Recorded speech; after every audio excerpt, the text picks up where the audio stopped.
ঘৰ নিৰ্মাণ কৰিবলৈ কংগ্ৰেছে জনতাক দিব 6 লাখ টকাকৈ। 6 লাখ টকাকৈ দৰিদ্ৰ দুখীয়াক দিব কংগ্ৰেছ চৰকাৰে। নমস্কাৰ, এই মুহূৰ্তত আহি পৰিছে আজিৰ কেইবাটাও গুৰুত্বপূৰ্ণ খবৰ। অসমৰ লগতে ভাৰতৰ বিভিন্ন প্ৰান্তৰ পৰা এনেধৰণৰ খবৰসমূহ নিতৌ চাবৰ বাবে চেনেলটো ছাবস্ক্ৰাইব কৰি ভিডিঅ'টো এটা লাইক কৰি দিব। আহক দৰ্শকসকল আৰম্ভ কৰোঁ আজিৰ গুৰুত্বপূৰ্ণ খবৰকেইটা। আজিৰ প্ৰথমটো খবৰ হৈছে ঘৰ নিৰ্মাণ কৰিবলৈ কংগ্ৰেছে দিব জনতাক 6 লাখ টকাকৈ।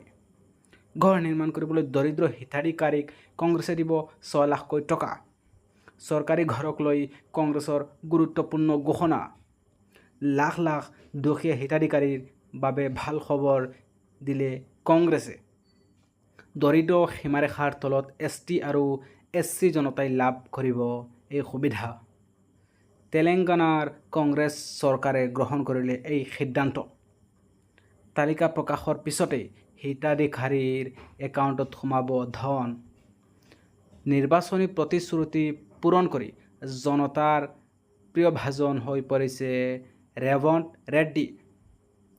ঘৰ নিৰ্মাণ কৰিবলৈ দৰিদ্ৰ হিতাধিকাৰীক কংগ্ৰেছে দিব 6 লাখকৈ টকা। আজিৰ দ্বিতীয়টো খবৰ হৈছে পাঠশালাত পাষাণ পিতৃ মাতৃৰ নিৰ্দয় কাণ্ড। ৰেলৱে ষ্টেচনত পেলাই থৈ গ'ল 1.5 বছৰীয়া কন্যা সন্তান। আল্লাহৰ ফৰিষ্টা হৈ আহিল জানমণি খাতুন নামৰ এগৰাকী মহিলা। আল্লাহৰ ফৰিষ্টা হৈ আহিল সেই মহিলাজনী আৰু কান্দোনত শিশুটিক উদ্ধাৰ কৰি মহিলাগৰাকীয়ে খবৰ দিলে আৰক্ষীক। আৰু আৰক্ষীক খবৰ দিয়াৰ পিছতে জানমণি খাতুনৰ মহানুভৱতা সকলোৱে একেমুখে লৈছে শলাগ। আইনে দিলে নিজৰ সন্তানৰ দৰে ৰাখিব বুলিও মন্তব্য মহিলাগৰাকীৰ। যদি আইনে দিয়ে ছোৱালী মহিলাগৰাকীয়ে দায়িত্ব ল'ব। আৰক্ষীৰ উপস্থিতিত শিশুটিৰ কৰা হৈছে স্বাস্থ্য পৰীক্ষা আৰু স্বাস্থ্য পৰীক্ষা কৰাৰ পিছতেই আহিছে ভাল খবৰ। আজিৰ তৃতীয়টো খবৰ হৈছে পবিত্ৰ মক্কাত অসমৰ হজ যাত্ৰীক শোকাবহ ঘটনা। নিহত হজ যাত্ৰীগৰাকী চিৰাঙৰ চৰাইগাঁৱৰ আব্দুৰ ৰহিম পৰামানিক। মে' মাহত গুৱাহাটীৰ পৰা মক্কালৈ পবিত্ৰ হজৰ বাবে যাত্ৰা কৰিছিল লোকজনে আৰু স্বাস্থ্যৰ অৱনতি ঘটাৰ চৌদি কৰাৰ তত্বাৱধানত 1 মাহে চলি আছিল চিকিৎসা।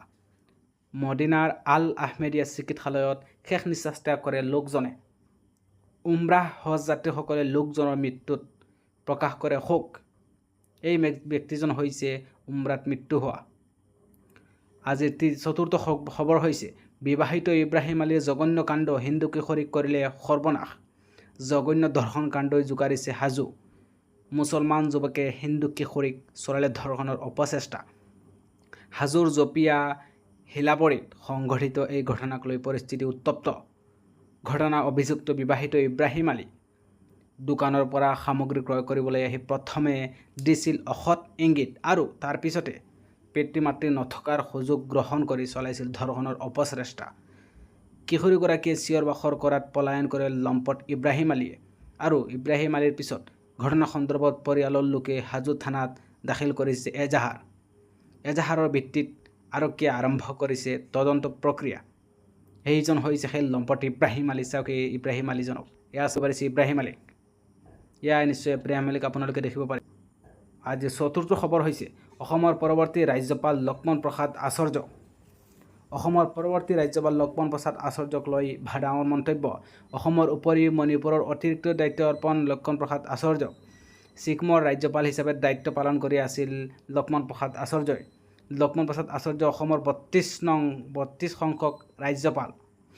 অসমৰ ৰাজ্যপাল গোলাব চান্দ কাটাৰিয়াক পাঞ্জাৱৰ ৰাজ্যপাল আৰু চণ্ডীগড়ৰ প্ৰশাসনৰ দায়িত্ব দিয়া হৈছে। মংগলদৈৰ প্ৰাক্তন বিধায়ক ৰমেন ডেকাক ছত্তীশগড়ৰ ৰাজ্যপালৰ দায়িত্ব। 2015 চনৰ পৰা 2023 লৈকে উত্তৰ প্ৰদেশৰ বিধানসভাৰ জনপ্ৰতিনিধি আছিল লক্ষ্মণ প্ৰসাদ আচাৰ্য।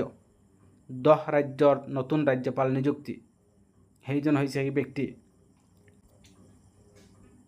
আজিৰ খবৰসমূহ ইয়াতে সমাপ্ত হৈছে। এনেধৰণৰ খবৰসমূহ নিতৌ চাবৰ বাবে চেনেলটো ছাবস্ক্ৰাইব কৰি ৰাখক। ধন্যবাদ।